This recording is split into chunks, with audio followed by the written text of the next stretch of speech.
I've done all of Brighton. Hello there, you loose units, and welcome to another episode of Spicy Boy Reviews. I'm, of course, your host, Andrew Iles. Hope we've been looking after ourselves and each other, pulling your heads in, all that jazz. Very excited about today's episode. This is a film I was very excited to see when I heard that it was coming out and saw the trailer. So let's just get straight into it. Today's review is about the film Nobody. Hutch Mansell has a boring suburban life. But when he fails to defend himself and his family when two thieves break into his home one night, it sparks an anger deep within him, and Hutch unleashes his inner John Wick. But in doing so, he provokes some unsavoury underworld baddies in a bukkake of fists, knives and pistol play. A wolf in sheep's clothing indeed, a brutal killer within, all the while pretending to be a nobody. And that is a synopsis for Nobody. It is directed by Ilya. I'm not going to even fucking attempt to say that last name, but he's most notably for directing the film Hardcore Henry, which I haven't seen all the way through. What I did see of it looked like a bit of fun, very much like a Crank-style movie. High-paced, fast, action-packed, all that jazz. It's written by Derek Kolstad, who wrote and is continually writing all the John Wick movies. And that's what this film actually feels like a mashup of history of violence and John Wick, well, specifically the first John Wick film. And I tell you what, I fucking love it. Our leading man here is played by Bob Odenkirk, who is, of course, most notably famous, or infamous now, for playing Saul, the lawyer in Breaking Bad, and the spin-off Better Call Saul, which I haven't seen, but I've seen Breaking Bad, and if there ever was a perfect television show, that is fucking it. 5 stars for that show. But yeah, Bob Odenkirk has been around for a long time. He's been on the scene acting since 1988. Okay, he's a workhorse. He's done a lot of bit parts and supporting roles and stuff, and he's just a bit of a character actor who just pops up in things. And it didn't take till 2009 till he was cast as Saul that he kind of loosely became a household name. But I really respect actors who do this. They're workhorses. They pop up in everything, even if you don't recognize them straight away or don't even know their fucking name. They consistently work, these character actors. Probably the most notable and famous of that sort of type of actor is Alan Tudyk. I think that's how you pronounce his name. And he's a fucking legend. Another character actor that pops up in everything. But yes, Bob Odenkirk has been on the scene since 1988 and until he got cast as Saul, sort of skyrocketed him in a way. And there's also interesting casting because he's not everyone's first choice. I do think the fact that he was cast in this probably has to do with that he came up with the concept for this film, I'm pretty sure. Something loosely based on happened in his real life with a home invasion, I believe. And yeah, he's fucking great. He's perfect in this. He's brutally funny. He's violent at the right times, unassuming everyman, and hilarious in a dry way. He's very good in this. And he was never one of those actors who would be on a poster to sell a movie, someone that the studio would cast straight away, like, I don't know, a Bradley Cooper or a Brad Pitt or any other Brad for that fucking matter. But he's consistently working, and it's good to see him in this leading role, in such a badass role, because it is unassuming. That's what's perfect about this character. People, he's not the horse that they bet on, but fuck, has he got some skills and does some murdering. And Bob Odenkirk, I'd really like to see more from this guy in leading roles in the near future. And who knows, after this film it looks like Nobody could get its own franchise. Fingers crossed for that. This film gets right into it. No fucking around, not here to fuck spiders. We get straight into a rapid montage of Hutch, the protagonist, Bob Odenkirk's character. We get straight into a montage of his suburban boring life, and you can tell he's unhappy because the days just fucking fall into one another and he looks pissed off, and something's going to happen to set this guy off, and we just can't fucking wait for it. Enter 2 home invaders. They break into his house, try and steal a bit of cash or something, but it awakens something deep in Hutch, okay? A dormant anger that's been lying down there for so long. And then we find out, yes, he has a particular set of skills. He was like a special agent, auditor, so a lot of John Wick shit, okay? This guy can kick some fucking ass. and it's good. And then the killing fucking begins. I love these type of movies. These brutal revenge type killings, like John Wick, they're fucking great. It's usually capped off with a lot of dry humour, and the humour in this movie definitely lands. It is unassumingly hilarious. It's very fucking funny. It's always something an innocent, provoking thing that makes a domino effect happen to start all the violence. It's very famous of like writer-director Martin McDonagh, who did Seven Psychopaths. What's the other one? In Bruges, which is fucking phenomenal. And you go read all his plays as well, and they're brutally violent, but there's always some sort of innocent factor that catapults the violence, if you will. Right at the screen, catapults the violence, if you will. Like it could be, I don't know, a stolen animal, a dead dog, reference to John Wick there.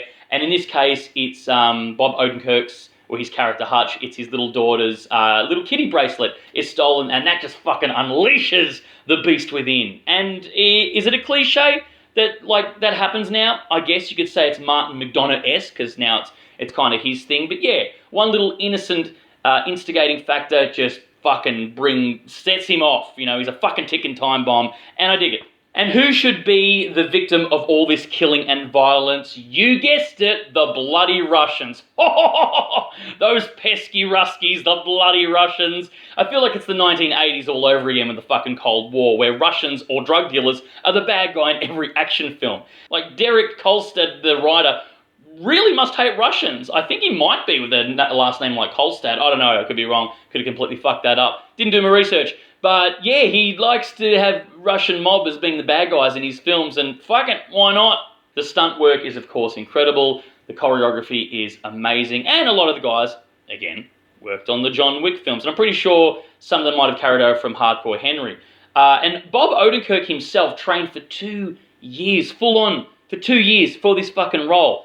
Well done, sir. Like, he looks fucking great in this film. He hasn't got rock-board abs, or fucking looks like Arnold Schwarzenegger back in the 80s. He's jacked up, or looks like one of the Hemsworths or anything. He just looks fit. He looks good, and like he can handle himself. And in the fighting scenes, it's brutal and violent, and you fucking buy him doing it. You actually buy that he can move like this. But also, he's a middle-aged man. He's not a superhero. He's not perfect. He does have his ass handed to him every now and again. Like, he takes the punches as well as he gives them. And that's fucking cool. Like, we've been bombarded with Liam Neeson movies for the past, decade or two, where he's beating up blokes half his age. But with Bob Odenkirk, you fucking buy it. You can tell it's believable that he's actually doing these fights on screen and stuff like that. And as I said, he does get his ass handed to him every now and again. And believable. He's not unbreakable or a superhero. I fucking dug it. The DOP work and the lighting is phenomenal. Sometimes you forget it's there, sometimes it's very obvious. There's a couple of cute little transition scenes as well, so shout out to the editor for that. But the lighting of this is really, really lovely. Like, a lot of street lights mixed with neon and stuff, but it's not overly stylized like the later John Wick films. It feels a lot like the first John Wick film, which is great, before it went off into a little bit bizarro land, but hey, not bagging up. I still fucking love the John Wick films. But yeah, the lighting in this is really good. Great action too. I mentioned John Wick a lot because it was the same writer, and I think a lot of the same people worked on John Wick films, worked on this one. And if this film gets a sequel, I wouldn't be absolutely surprised if it's set in the same universe as John Wick, because there was even one little appearance of gold as payment in one scene, which was kind of cool. It's like, ooh, is this a plant? Is this a little hint that this could be in the same universe? I fucking hope so. That'd be great. That they have like an Avengers-style team-up movie with fucking John Wick and Bob Odenkirk playing Hutch. Why not? Bring it on. I'm an absolute sucker for juxtaposing songs with violence as well in films. I fucking love it. You know the type. It's usually a very upbeat, happy-go-lucky vintage song from 50s, 60s, or 70s, and they lace it over a brutally, horrifically violent scene. A murder that's justified, if you will.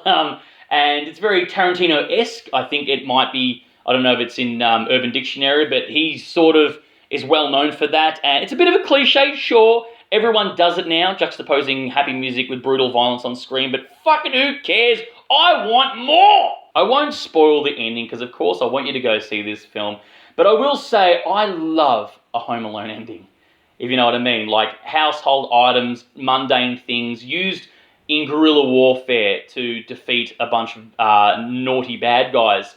I fucking love that. I know Skyfall, James Bond film, copped a little bit of flack for that in reviews and whatnot because it said, oh, it's very Home Alone, the third act. Who gives a shit? I want more of that stuff. I fucking love it. Again, it's a cliche, but I love, that it's using everyday items for guerrilla warfare in the third act of a film. I'm a sucker for it, and I love it. There's a few setups and payoffs, little cute ones here and there. As I said, the humour really works. Very dry, little things that get referenced and they come back in a cute little way. I giggled a lot. I actually laughed a lot in this film. And Bob Odenkirk's timing is incredible. Very dry humour and referential humour, but it's very good. It's a very funny film, but also brutally violent. My cup of tea. Did I like this film? No. I fucking loved it! This is the film that makes my fucking dick hard, okay? Like, revenge, a badass but unassuming, like people think it's just like an everyman, blah, blah, blah, very unassuming, and people fuck with him thinking they're going to take advantage and get away with it, and little do they know, they get their asses handed to him because he's got a dark past. I fucking love that. Gina Davis did it as well in Long Kiss Goodnight. There's another fucking film go, what? I love that. You know, a particular set of skills, whatever that they can use. I fucking love those movies. You know, John Wick, how everyone knows who he is, and we didn't see him do anything for quite a while on screen. There was just this murmurs like, oh, he's the boogeyman. He'll come after you. And this is the same thing with this movie. Like, he's had this rage laid dormant for ages. He's unassuming. Everyone thinks he's just an everyman and a pushover. And then he fucks shit up. I love those movies. I suppose it is kind of a genre on itself, and fucking more of those films. I can't get enough of them. This film is 2 thumbs up.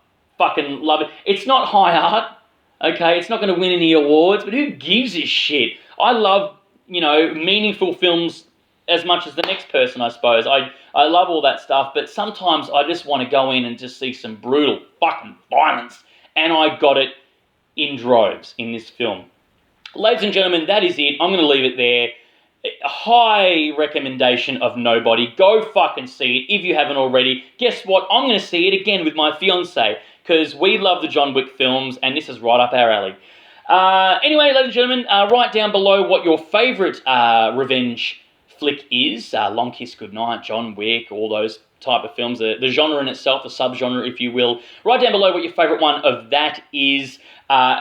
Of course, please give this episode a like if you could. I'd super appreciate it. And if you could, please click that subscribe button. Your love and attention and support really keeps this channel going. Thanks to those of you who already have. And welcome to new people who hopefully do it on this episode. That's it for me, ladies and gentlemen. See you next time. And as always, stay spooky, kids.